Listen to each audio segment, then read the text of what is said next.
Hello. Hey guys, we're going to be getting into the facts of life. Not those facts of life, okay? What was that?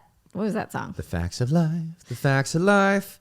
I don't think that was the song, but Okay, something like that. yes, we're going to be talking about that today and how to discern between the facts, which is reality, truth, and our thoughts about it. Mm-hmm. And the story that's playing out in our minds. There's a lot of unnecessary pain that we find creeps into our lives, into the lives of our clients when they aren't really conforming their perceptions with reality. So we're going to give you some tips on how you can better do that. Stick around.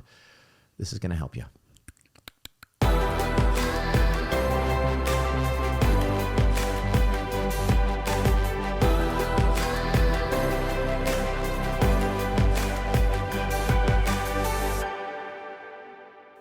Hey. Hi. I didn't know if you were going to say hi first. Hey. Welcome back to the Catholic Coaching Podcast. Looks a little different in here. Aaron, what happened? What happened the last 48 hours? Well, we went home to New York to visit my mom. Please pray for her. Pray for her healing. Pray for Joni. Yes. But I came back and was surprised with this gorgeous office/studio/guest room by our good friend Lisa Canning, who in a past life used to do interior design, obviously still does. And Matt organized the whole thing, surprised me with it, and I love it. Don't you? Don't you guys love it? I mean, it's so much better than that white, ugly background. It was a Chip and Joanna Gaines moment. Yes. Of course, I was selfishly on the receiving end of this gift myself. But yeah, we love it. We're excited. There's something about changing your space a little bit to kind of brings about some inspiration. So we're pumped. We hope you like it. And Bryant Morin, thanks to you also. And Tom Sherwood, thank you also for your assistance with this. Yes. Jacinto also painted. Great job, man. Shout out to you if you ever listen to this podcast. Okay. Yes. But we're here to talk a little bit on clients that are punching themselves in the face. Yes. Right? So if We you do too, guys, guys. if you guys have our journal, there's a little section under the thought recon section, which is really just the area where you just brain dump. You get all of your thoughts out. That's the thought recon. This little section often missed, often ignored, skipped Yes. over very quickly, but very, very, very important. We want to tell you why. Yes. And it's titled, What Are the Facts? And this is what we're going to talk about today, because we're actually in the midst of teaching our next cohort of coaches, which we love you guys. If you're listening, love you all. We are teaching them, and we're actually going into this topic next week. So this might be very appropriate for our coaches to listen to this. Actually, it'll be the same week that you guys are on this class, on this drill. Definitely too. And folks, like what we're going to be teaching today about like really digging into the reality of what is versus a story that's playing in our mind is we can introduce a lot of unnecessary pain and drama into our lives that it's unnecessary. It doesn't have to be. And it can be very wasteful. And a lot of times we feel stuck with our certain perceptions. We don't realize that we have this freedom. And so what we're going to get into is some tips here on how to really dig into the reality of what is, because that mental illness starts to pop up when our minds, according to Aquinas, our perceptions are not in conformity with reality. Yes. Right? It's also a very arrogant, prideful place when our perceptions are not in conformity with reality. And when you can start to submit to what is, submit to your circumstances, kind of move from a place of resistance to acceptance, guys, the peace that follows is, it really is something that's beautiful. You enter into that tranquility of order, which is how Aquinas, I believe, describes peace. Augustine. Not Aquinas, Augustine. Thank you.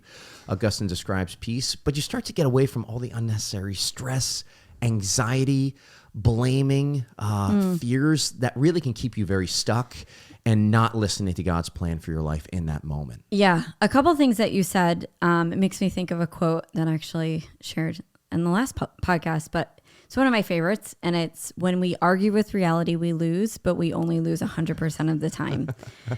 And so we do create a lot of unnecessary resistance, a lot of unnecessary pain, a lot of unnecessary exhaustion by fighting reality. I know I experienced this on the plane this last week when we were trying to leave New York. We sat on the plane for an hour as they were fixing, we missed our connecting flight. Hour and a half, actually. Yeah, they took care of it. It was fine. Let's get But back the to you. whole time I was like, this is awful. And I mean, it was all story in my head. Yeah. But I was fighting with the reality that I could not fly myself. I couldn't go up to the pilot and move out of the way and tell the people to fix the door faster. Like, just things that I couldn't. And I was creating so much unnecessary pain where I could have just been like, this is what it is right now, and I cannot change this. Yeah. Another piece that you said is I want to Keep speak commenting. to this, and because this is a big piece. Truth is facts. Okay? Let's not get those two mixed up, because I was seeing some rally people going, truth, not facts, truth, not facts. And I'm like, it's the same thing. Truth and facts are incongruent with reality. You said this and you kind of breezed over it, but I really want to stop here. Because when you do not believe truth, that is a sign, sometimes the first sign, sometimes a very deep sign of mental illness. The more we believe and adhere to truth, the more mentally well we are.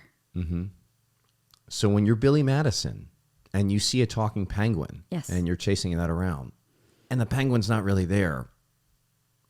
Not really something very mentally healthy. He was drunk, but... A little bit. Okay. So, yeah certainly things that impact our ability to reason well. But nonetheless, we all have our little penguins, talking penguins that are running around in our lives. That we're believing. That are not really there, folks. And so we want to help you identify those talking penguins here. So really, the purpose of this podcast is to give you some very practical tools. We apply them in our coaching to help you to start really identifying what's the reality perhaps that you are resisting, even on a subconscious level, that's causing you unnecessary pain in your life. And we're not trying to eradicate suffering, okay? But we are trying to eradicate unnecessary suffering. The suffering that God gives to us as a way of purifying us, it's very clean. That's fine. That is, God is the one that doles that out. What we're talking about is the stuff that we are inflicting on ourselves that is not helping us to grow in virtue. Oftentimes, this unnecessary pain is actually driving us towards greater vice and not only causing pain in our lives, but pain in the lives of the people that we love as well. Okay? So you can show it better in your relationships, show it better in your prayer life with God. And one of the first things I want to do before we get into those steps is give it a little bit of backdrop as to why this isn't something that we naturally do. If it's so good, why don't we naturally do it as well? And we got to go back to the fall. Naturally do what? Naturally conform to reality, conform to what is, right? Got it. Okay, so let's go back to the garden, original sin. Catechism talks about 3 effects of original sin. And for all of you that know your catechism, you're probably just going to say it along with me, okay? One of the first things that we have is the darkening of the intellect. Okay, we'll get into some examples of this in a moment. The next thing is a weakening of the will. And then third thing is this kind of tendency, this leaning towards sin, okay? So let me frame this out so we kind of can see perhaps how this darkening of the intellect first is showing up in our life. Recently we had the Oscars. Yeah. And everybody's talking about the slap heard around the world. What happened? Chris Rock gets up there, tells a joke. Frankly, I didn't really watch the whole thing. I've just been seeing little clips of it. But I did catch on YouTube the replay of Will Smith, who I love, who I think is just a great actor. I loved him ever since Fresh Prince of Bel-Air. Walking up on the stage and whoosh, smacking. I mean, this was not like I challenge you to a duel slap. It was a wind up and whoosh. Yeah. Like Charlie Murphy style slap. Yeah. To Chris Rock. And I can't say I know exactly what was going on in Will Smith's mind at the moment. What we can certainly judge, so I can't judge him, right? But we can certainly judge an action, right? So Will Smith walking up on stage, smacking Chris Rock, certainly not in keeping with his dignity. This is something that's objectively wrong to do, okay? But in that moment, the only reason why Will Smith would have done that is because he had a perception, an understanding that this was the best thing to do.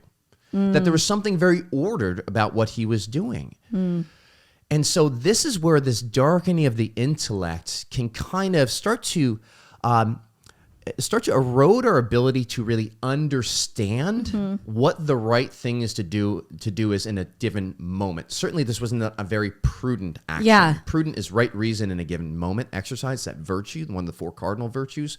But we can look at this and say probably more of a consequence of a darkening versus an enlightening of the intellect. Sin makes us dumb. I mean, if you're looking for a wisdom and you want to be able to like make wise decisions and prudent decisions and incorporate faith and the intellectual virtues into your life, like stop sinning. Like go to confession. I'm not saying like just stop sinning. Like it's that easy, but like go to confession and get that absolution and wipe that slate clean, because sin makes us dumb. Yeah. It actually darkens our intellect. Going to confession. That's something it's been about a month since my last confession. Bless me, Father. Been about a month since my last confession. And what I have noticed is that it's been more difficult for me to capture my thoughts in the moment. I've found. And usually this is indicated that I really need to clean up this interior life of mine. So committing to you guys right now, I'm going to be going to confession. Before this podcast airs, I'm going to be going to confession. Okay. So we have the darkening of the intellect, and then we have the weakening of the will. Okay. So our intellect could often be in line with what our greatest good is, but still the will is one of those blind faculties that still makes the choice, right? So when we sin, it's in our will. And I want to speak to the goal of both of these things. Great, thank you. So the goal of the intellect is to know truth. So when it's darkened, you cannot determine what truth is. You cannot kind of sort through the madness of it all. You can't sort through the story and the truth. Yeah, you're severely handicapped in doing that at the very least. And the goal of the will is to choose the good, because I would argue it's weakening of the will to choose the good, right? But if we are growing in sin, if we are actually continuing to sin, our will is probably getting stronger and God's will is not even being even thought about. And inclining a little bit more towards that vicious direction. Yes. Okay, so here I've got like an example of where my will showed up rather weak, even though my intellect, I would say, was in conformity with reality. Okay, so we were out to dinner the other night, and guys, for the longest time, I never make fettuccine Alfredo or kind of that cream sauce pasta at home. We don't really eat it, even a whole lot of bread and pasta anymore. We realize it's not necessarily leading to great consequences in our physical health. Okay, so. We get there, first thing comes on the table, bread, all right? Grab the bread, looked really good. Bread is still delicious to me. I still find it delicious, even though the effects are not necessarily that great. And so I know that there is, as I'm reaching for this bread, I know that there's potentially going to be a negative consequence that is not in keeping with my greatest good. Okay. And the thought that I have is I'm willing to accept this negative consequence. It's not a moral evil that I'm falling into. It's not sinful for me to eat this bread. And so I'm just going to go ahead and I'm going to eat this bread. Okay. Then came the time to order the entree, right? And fettuccine Alfredo, something I used to really love as a child. It was my go-to whenever we'd go out to dinner. But when they started adding all kinds of seafood elements to it, this is like my adult favorite thing to eat. And it destroys me internally, and it puts a lot of suffering on my wife for reasons that you can imagine, right? But it's getting to the point where I need a recovery time when I eat this food. Again, not morally sinful for me to do this, but certainly there's a strong argument in my mind here that this is not in keeping with my greatest good. I ordered the fettuccine. And I experienced the consequences of it. And folks, when I tell you that these consequences, they talk about the carb haze, that cloudiness that was there. And I don't know if you guys have had this yourself. I had it to such an extent that when we were pulling out of the parking lot, it was raining outside. I nearly got us T-boned. It scared me straight. It was something I had one drink too. So I was really practicing, I believe, temperance with alcohol. I even had a beer that I didn't even finish. I walked away from. So but there was something in this combination of foods that I ate that there was definitely a clouding that was there. And the consequences, it was almost just like the Lord saying, like, Matt, like, let's be a little bit more intentional with this. And it was a bit of a wake-up moment for me, I could say. But that's where my will was a little bit weak, honestly, and not conforming with reality. Yeah, yeah. And I always like talking about the relationship between the intellect and the will, because there is a distinction between the two. They have different functions, but they work in congruency with one another all of the time. Like there is such a marriage between the two. The intellect informs the will. So really what just happened to you was like you came to know something like, oh, this fog is not a good thing. It's not even, like, in some cases, it's not even safe. Right? Especially if I'm going to go operate large machinery after this. Yeah, in a rainstorm. With my wife and almost kill her. Flashbacks. No more fettuccine Alfredo, Matt. Flashbacks, unless I've got a designated driver. Okay, so the next thing is just this inclination towards sin. And this is something where I just think of the first law of thermodynamics: an object in motion stays in motion until acted on by an outside force. Think of the original sin having pushed us away from God. Okay, so unless there's an outside force of virtue that is pushing back against that, our natural inclination now, given our wounded, fallen nature, is away from God. Okay, so this is why there's never just holding still. There's either advancing or backsliding. And we think of the trajectory of the story of the prodigal son, right? Where in the beginning, it's just like you can see the greed, you can see the pride that's there. He asks his father for the inheritance, but the story goes downhill very quickly to the point where suddenly this trajectory of this vice and sin in his life has manifested in the lowest possible place he could be as a Jew, right?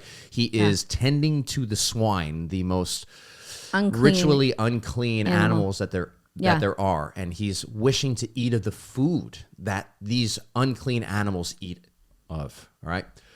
So that, and here's the thing, we're giving this little background to just give you an understanding of the starting points, okay?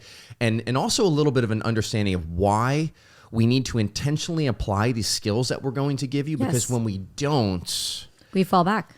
We're going to slide into this momentum, it's this like inertia. The level of your training. What is it? Yeah. When the ish hits the fan, right? When trouble really comes and the stress shows up, you don't rise to the occasion, you sink to the level of your training. You sink to the level of your habits, that unconscious competency.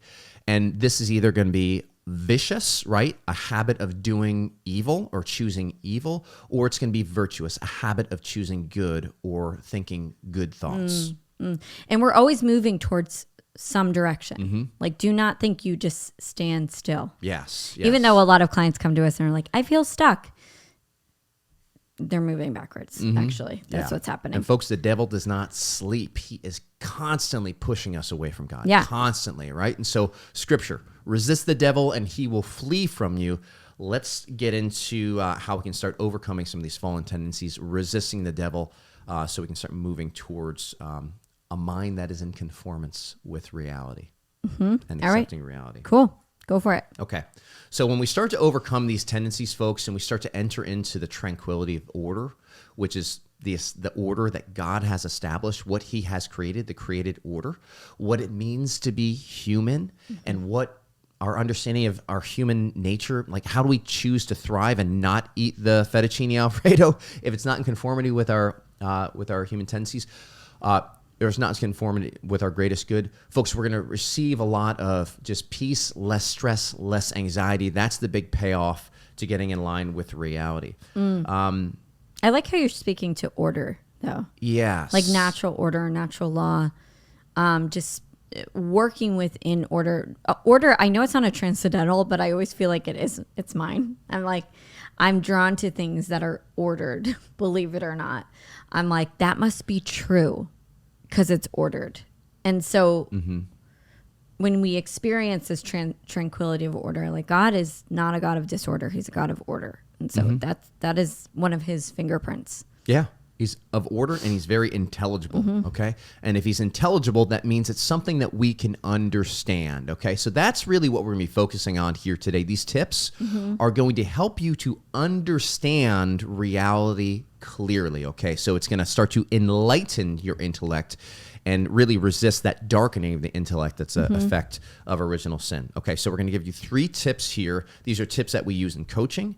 These are tips that we are actually teaching and drilling into our coach instructors, our new that are in our Purgative Way program right now. But they're ones that you can start applying to your life. You can apply it to your journal. We'll have a little journal exercise after this that we'll give to you for those people that are using our Metanoia daily journal. Okay, you can go to CatholicCoaching.com, get a free copy of that if you have not. And start journaling with us. There's even a Facebook group that you can join and start getting some regular tips, talking to other people, asking your questions. We love the engagement in the community that's growing there. And we're also teaching people how to go deeper with this journal and apply these skills to their life at the Metanoia Catholic Academy. So all that you can find at CatholicCoaching.com. So Number 1. 1, 2, 3. Number 1, you got it, Erin. First thing is suspend judgment until you have a clear understanding. Now, a lot of you might be like, whoa, why would I suspend judgment? Aren't I actually starting to practice judgment? Well, first, we have to know what judgment is. It's qualitative, right? It's a qualitative evaluation. Okay. Correct. So basically, if we experience something outside of us, let's say somebody says something to us, we have a tendency to make a snap judgment. That's good, bad, useful, non-useful, whatever.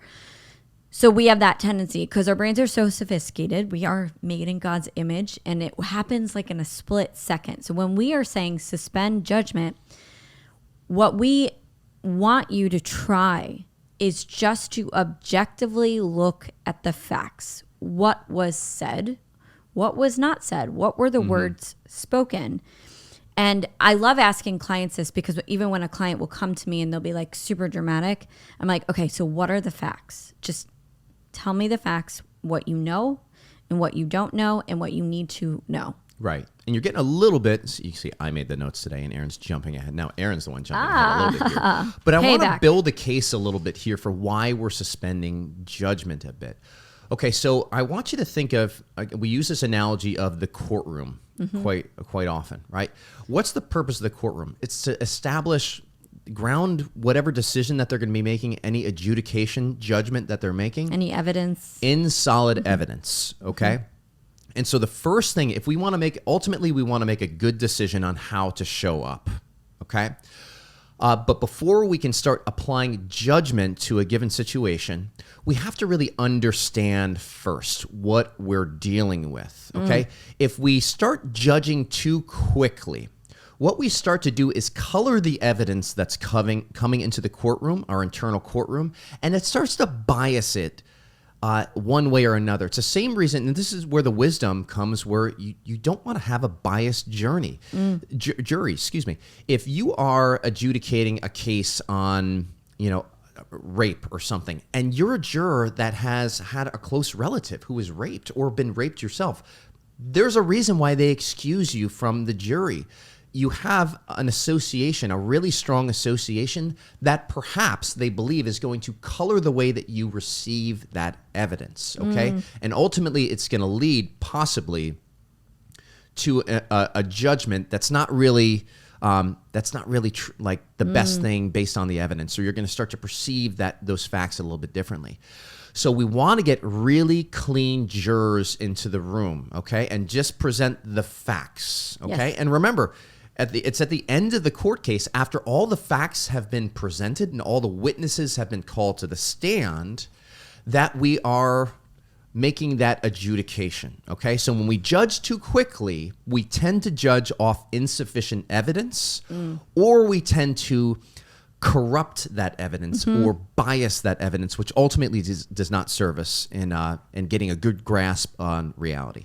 And another part of this, and maybe because this is just fresh in mind and I've been coaching other coaches and training them, but we train the coaches to suspend any agenda going into a a coaching session. So like even any agenda that they have from their own mind, to suspend that and to ask the right questions to get the facts.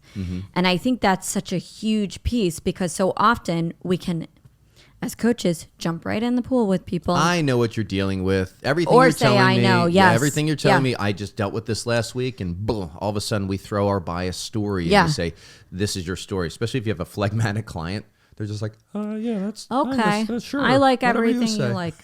So, okay, is this a good time for me to read how to find out what a fact is? I think we can save that for number 2 here. But the thing I want to kind of also just highlight before we move on to our second step, because here we are still talking about like suspending judgment. I recall back to our podcast that we did with, who is it? It was Stephen Rummelsberg. Yes. And it was all on brainwashing. Folks, one of the things that really stuck, we listen to Father Chad Ripperger quite a bit. Excuse me. One of the things he brought up is like, when I'm watching the news and I get the inclination that somebody is trying to present facts to me, but first prime me to receive those, lay some sort of backstory to them, I immediately suspend judgment. Why? Because he recognizes that somebody is presenting evidence, but they're coloring it in such a way that they want you to make a snap judgment on what that evidence means. They want to say, this is brainwashing. Just take my point of view of it. Yeah. But that point of view may have an agenda that's not necessarily serving the public and actually understanding the reality of what's going on. And so if you want to really get good at the skill of not being brainwashed, folks, like we're all prone to it. Like we have a design, right? Unless we're actually resisting it with the intellect, which is really what we're teaching you right now. How to not be brainwashed is another thing that we're teaching you. Then we can very easily be manipulated by somebody else, by the media, by the world, right? Yeah. By what St. Ignatius would call the evil spirits, right? But I also want to say this too. There is something that draws us into a dramatic story. And I think even just being intentional about that. I mean, drama is a genre in movies, and like some of the best movies, like, you know, Braveheart, Gladiator, it's action, but it's drama too. And so to be even intentional on where you are seeking out your drama, like there's a lot of people who seek out drama in life. And I'm like, I think maybe we just tone that down a little bit, or in their own brain. Let's tone that down a little bit. But you can go and watch a movie. We are not saying drama is evil and good storytelling is evil. It has a place though, and that's not where you need to be getting your facts. Yeah, dirty drama has a way of just distracting us from from living out God's calling for our life. And trust me, when you start to walk down that path, there's going to be plenty of drama to deal with, but it's going to be drama of really entering into a far greater story. Explain what dirty drama is. I think we've talked about this on another podcast, but I don't know if we called it dirty drama, but I think it's just like it's you're creating drama as a form almost of buffering. So you don't have to deal with the interior drama that's going on in your own life that actually you have control over, but you're just kind of getting sucked into the real housewives of whatever, and not dealing with your own stuff in that moment. Yes. It really just it's not very fruitful. Yeah. Okay. Okay. So here, Aaron, this is what you've been waiting for. So that's number one, all right? Suspending judgment first, okay? And the goal here is to get real clear understanding, which is a power of our intellect. It's something called understanding. It's a quantitative evaluation. It's very facty. It's often very boring. It's answering the question, what is, okay? Which is our question about reality. But now we're getting into the facts, which is a lot of stripping down some of the story here. So number two, yeah. Get down to the facts. This is how we train our coaches on how to find facts. And this is obviously not an extensive list, but this is kind of the basics that we have found come up. And like, okay, can I verify this? Is this measurable? Is this objective truth? I want to pause here. There's a lot of talk these days about truth and people kind of blurring the lines between objective and subjective truth. Objective truth is what is. It is the reality, and it's also a person that we call Jesus. Okay, so we have divine revelation. We believe that to be true. that to be the highest truth, right? I don't even know if there's degrees of truth, but it's a form of truth. Jesus, everything that Jesus said in the right context is true. It's the Roche coach. There's like something going on outside. Anyways. And then there are truths that we can see in the world. So the sky is blue. If somebody comes up and is like, no, the sky is green. And you're like, check yourself in, Patch yes, Adams. I really think maybe you should go talk to somebody. Like, no, like this is truth. So subjective, this really high emphasis on subjective truth and it being like my truth and that's your truth, but this is my truth. Guys, subjective truth is literally just your thoughts and your feelings.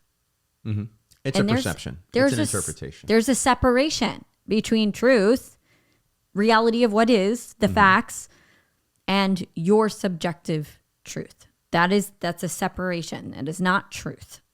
Yes, and that's your experience. And what I want to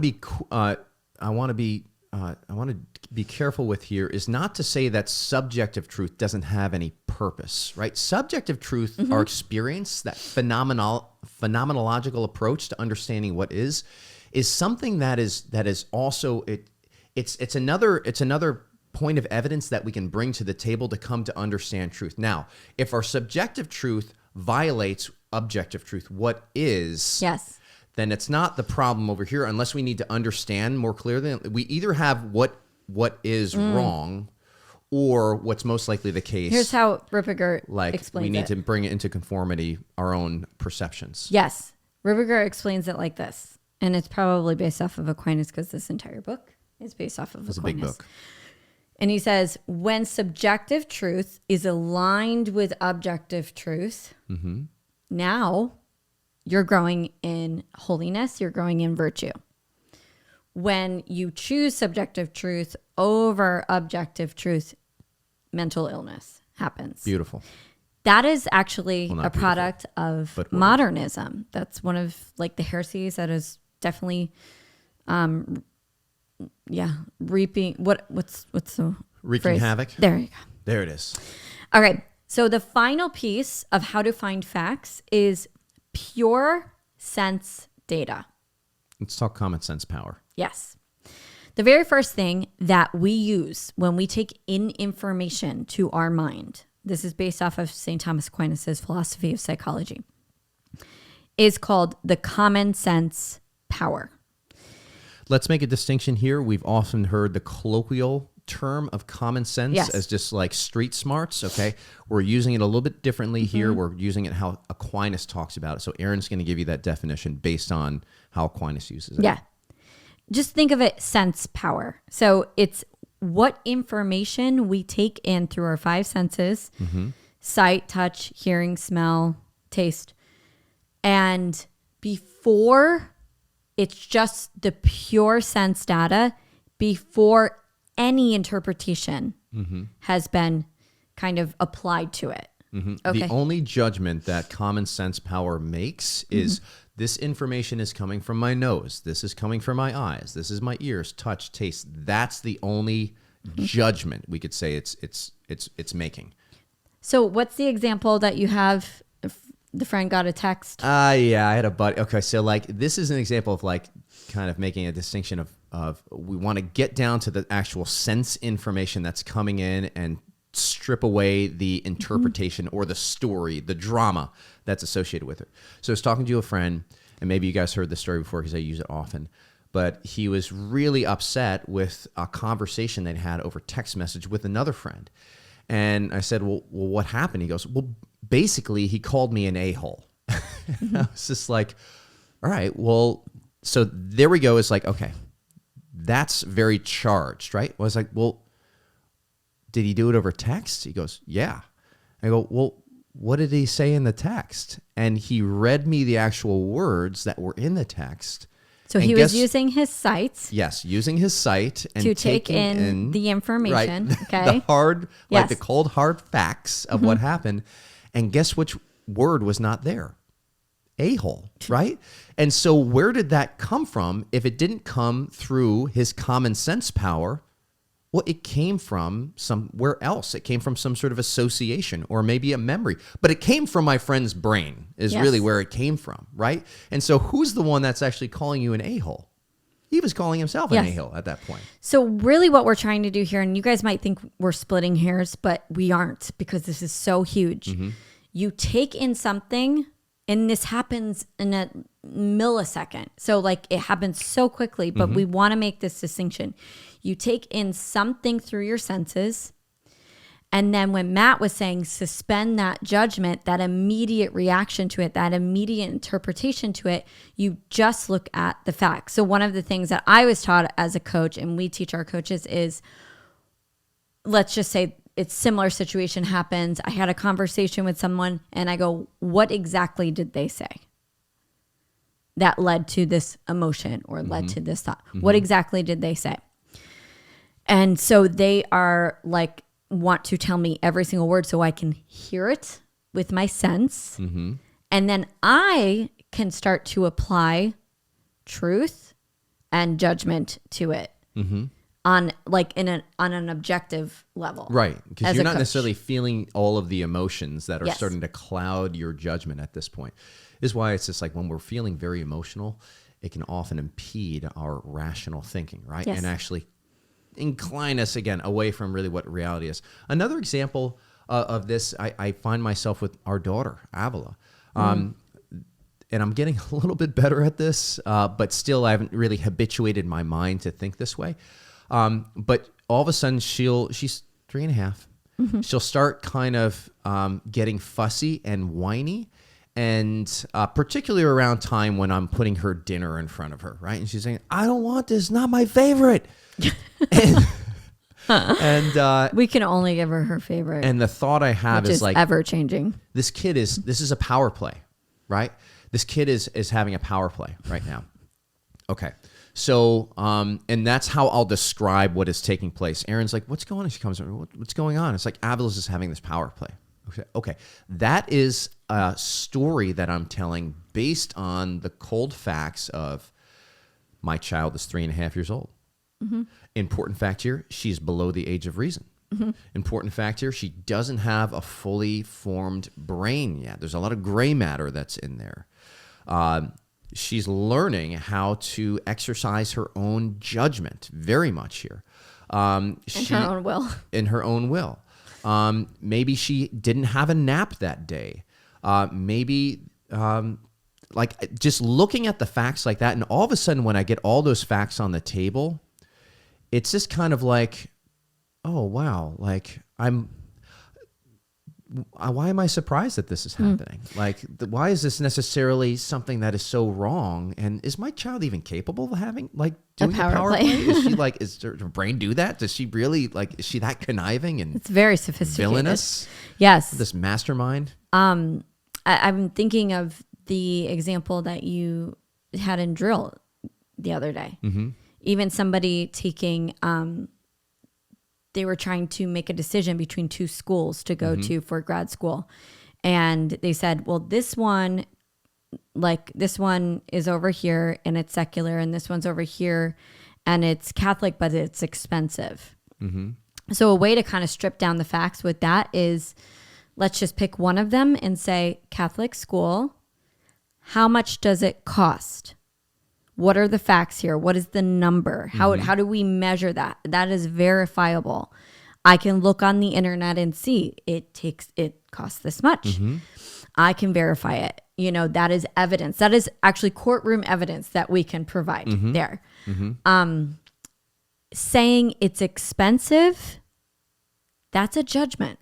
Yeah. And I think that this is a perfect segue for point number 3. Yeah. Okay. Because somebody may think that they've really boiled everything down to the facts when they arrive at that place of this school is more expensive than the other. And so the third tip that we want to get really, really, really facty with this is to be very conscious when we're using words that have an emotional charge to them or have some sort of association, good, bad, useful, that's just kind of prepackaged with those words based on maybe culture or family background or just whatever has happened in your life experience, right? So This is another way of kind of stripping the evidence. This is where somebody presents something as just like, so when you broke into the house, and it's like objection, like the person didn't break in, they like we are not lawyers, walked in the door or something like that. And it's probably not a great example, but oftentimes you'll see that objection that comes up in the courtroom when somebody is clouding the way they're intentionally doing this to kind of lean the journey. They want to weight the evidence in favor of their case, right? And so these are tactics that the lawyers would do, but they'll be like, objection, sustained. It's like, okay, I'll rephrase. Yes. And so then they go and they rephrase by stripping away some of that charged language so that it can get down to kind of the pure facts, right? This is what we want to do sometimes when we're even doing our thought recons or we think that we're down to the facts. I, as the coach, am saying objection. Yeah. All right, because we're actually still having a lot of color to this. Well, and I want to speak to this too, because in all like critical thinking books, anything that's on logic, they say this right off the bat. They say that like emotion will block you from critically thinking through things, which is the whole point of why we're separating out the facts from the story, is to critically think and pass these thoughts through reason. Right. And actually say, Lord, is this true? Is this aligned with your word? What you have said in context, like, is that true? Is this aligned with reality? So, yeah. And that emotions piece that you bring up, to just be nuanced with what you said, it's not that emotions are bad. Yes. Or emotions, like we need to be completely stoic and strip away the emotions. But what we want is what Aquinas calls consequent emotions versus an antecedent emotion. An antecedent emotion is what we will feel when we're having an emotion based on a perception, based on a thought, that it really hasn't passed through reason. Triggered. Which is what we're talking about right now, passing a thought through reason, using what we do in our journal up here.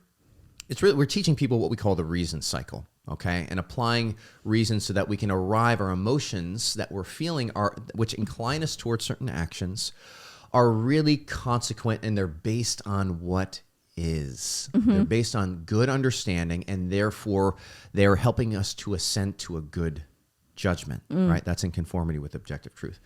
So something that came up actually in my coaching drills the other day, and I'm going to use this example from one of our coaches, because we were trying to find, we were like working through like what is, as we categorize all the things that people are saying as thought, emotions, or facts and stuff like that.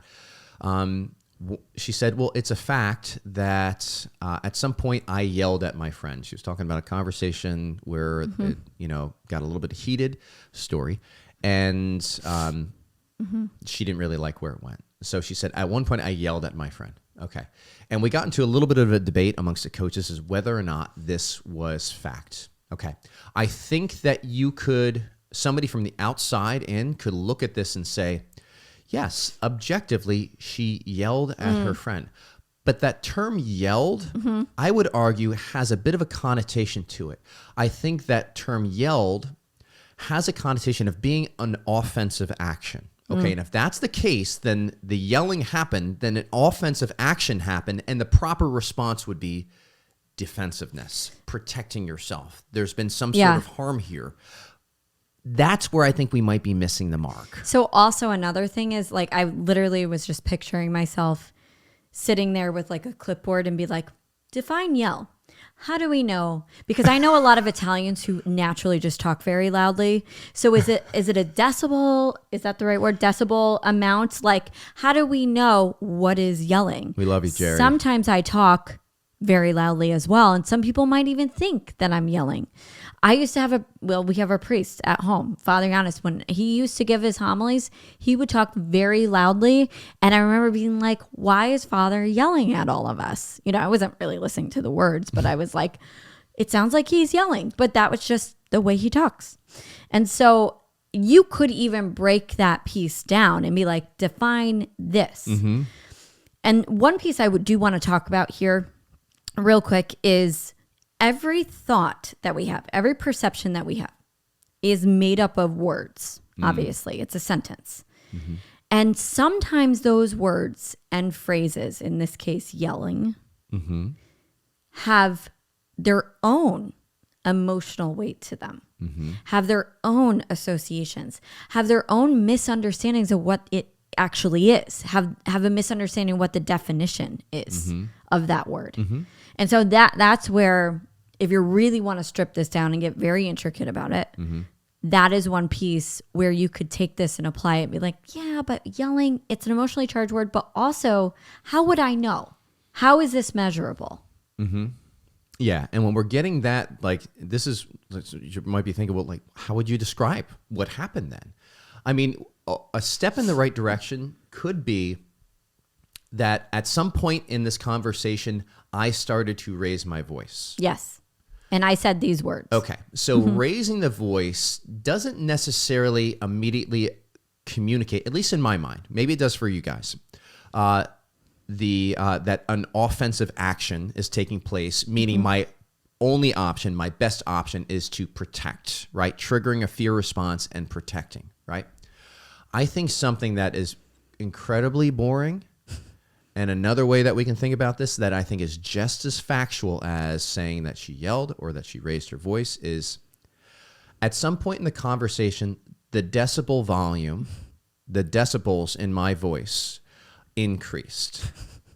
Boring. It's super boring, but I can tell you that, like, when I look at it that way, I'm inclined now to think, why did the decibel volume increase? It doesn't automatically send me to this place of defensiveness, right? Yeah. Oh, she's attacking me. There's like assault. Or judgment. I need to be defensive. Like, Self-judgment. oh, she's Yeah. like, but it's just like, it leaves room for some other perceptions. And that's what I like about stripping down to the facts, is you start to experience a freedom to choose other perspectives that, when you bring kind of the emotionally charged language or the corrupted evidence into the courtroom, it's harder to kind of, you let that be the basis of your understanding, it's harder to choose some of those other perceptions that might actually allow you to show up more virtuously or more understanding or mercifully or compassionate, or even enter into a good dialogue. I would even say it calms like when I'm doing this with somebody, it calms the person being coached down. It calms them down. One of my favorite things to do is be like, okay, especially if it's a dramatic story that they tell me, it's like, oh, this is a good one. That's another thing that you know. Facts are boring. Drama is very exciting. So it's really easy as a coach to get drawn in. That's why we teach you this skill to, like, stay out of the pool, stay objective. It's not boring, I promise, to be a coach, but you're looking for the boring facts. So when I know that somebody's being very dramatic, one of my favorite exercises to take them through is, okay, so now retell me that entire story with just facts. And it's fun, actually, to watch them try it. And they're like, okay. And then she yelled. Oh, that's kind of, then she said something louder. She said these words louder. Okay. I'm like, make sure you just make me fall asleep when I'm listening to this. Okay. Like that is like the one rule. We're going to play a game and you have to retell this story with facts. But what I watch happen to them is, literally, it's like freedom. It's a release. They are held bound. We are all held bound by our dramatic stories around these things. And like I said, drama has a place. It has a time and a place. But I also want to speak to this, because when we're talking about facts and we're talking about truth, we have to actually recognize that there is an enemy of our soul who his number one tactic is presenting lies to us. That's sowing confusion. That's the first way he attacked Adam and Eve in the garden. And you know what? It wasn't even a straight up lie. It was like, did he really say that? Did God really say this?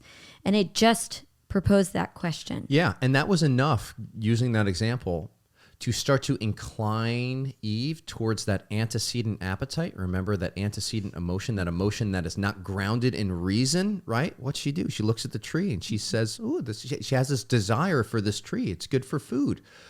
Well, that's unreasonable. God told you if you'd eat it, you would die. Yeah. Yeah.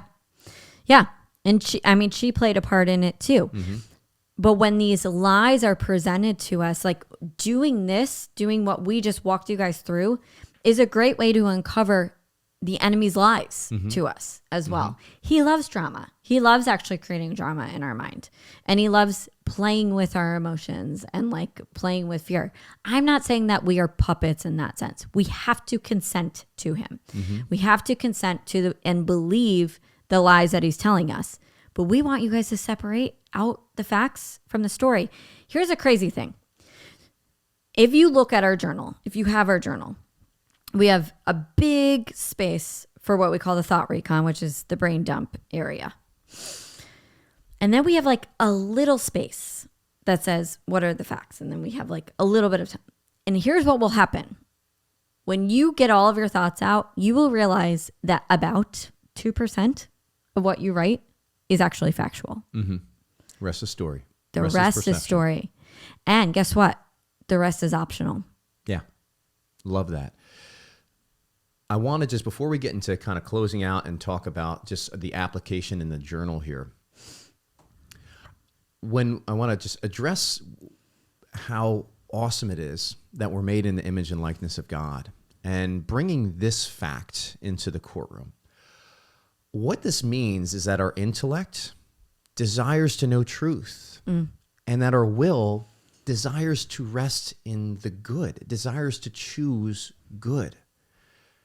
So when we have all the facts in front of us, there is a natural, going back to our created nature before the fall, it's yes, wounded, but there's still something inside of us because we didn't lose our dignity. We're still created for in the image and likeness of God. When we start to see the facts in front of us, there's a natural kind of assent to understanding what is. We kind of start to gravitate towards this. But we need to choose it. But we have to just get down to the facts. Just like I was saying, like if I brought the facts down, like my daughter's 3.5 years old. She's below the age of reason, doesn't have a fully formed brain. I can start to look at those, and then all of a sudden this thought of she's trying to do a power play, it's just not even plausible anymore. Yes. Because in order for me to believe that, I have to ignore all of that other factual evidence. And so I start to acknowledge that my daughter is trying to communicate something to me, and she just doesn't understand how. So how can I help her to communicate what she wants or what she desires? And so that we can, like, I can show up mercifully. And that like totally changes the way that I start to parent at that point. And I show up a whole heck of a lot more virtuously. So you want to get into the journal application as we wrap up here? Sure. Is there anything else you want to add in there, Erin? Sure. Nope, that's good. Okay, let's do it. What do we got? Coach us. In exercise 4 in the journal, which is our thought recon, I've talked about it a couple of times here so far. What we want you to do, write the thought recon. Don't edit yourself while you're doing that. But then in the section, don't ignore the section below it, which is what are the facts here. Write the facts below and then ask, what are my thoughts about these facts? And then answer that in exercise 5. Yeah. Folks, there have been times where like I was very emotionally heated about something, but then as soon as I saw the facts, I was able to really choose a thought that was in line with reason at that point. And it was very believable to me. I didn't necessarily even have to do all the work that we typically do in exercise 5 to really understand, I was able to just kind of assent to what was at that moment. And it was very believable to me. This is where just looking at the facts and suspending judgment, right? Starting at understanding, suspending story and drama, starting at understanding what is a very quantitative analysis. What are we taking in through that common sense power, the 5 senses? What are we seeing? What's in the text message? What are the words people are using? Getting very facty, putting Erin to sleep as you're telling that story. That is something that really frees us to assent to the truth of what is. And then we get to rest in the tranquility of that order, conforming ourselves, conforming our minds first, and then our emotional life and our actions to really God's design. I also want to say, I like this question, what are my thoughts about these facts? Because in some cases, you might go to that place of relief right away and be like, oh yeah, like this is just like you were talking about with Abby's, the thought about her. You're like, this just doesn't, like, there's not enough evidence to support this. Moving on. Or if you say, what are my thoughts about this? Like, I really want this other thing to be true, even though it's not. That's going to give you some indication of maybe some attachments that you have, maybe some inclination, these vices that you may keep going back to. Like, I really want this person to be a stupid big jerk. You know what I mean? Like, yeah.